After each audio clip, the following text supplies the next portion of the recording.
Време на вируси, кашлици и различни хронични болести. Граѓаните најчесто во таквите ситуации се потпираат на витамините А, Д, Е и К, исто како и витамините од групата Б.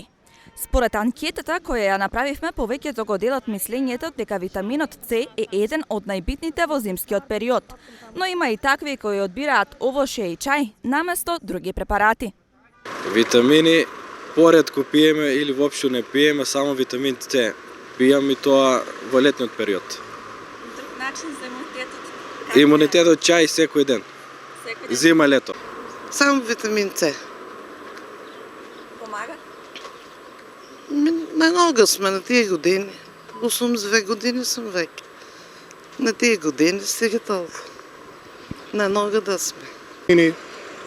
Овошјето и работи. Витамин не пием. Си правам чај од тие како ѓумбер, ама наш производ. Повеќе чај. Чајве си пием. Пиете ли витамини? Па секако, преку овошје и зеленчук. Дел од бенефитите на чаивите лежи во растителните соединенија што ги содржи зависно видот, температурата на водата и времето на стоење и количината.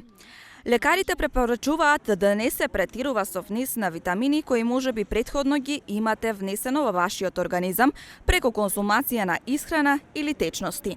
Затоа, кога земате нов додаток од аптека, најдобро е да биде според препорачаната доза од вашиот лекар.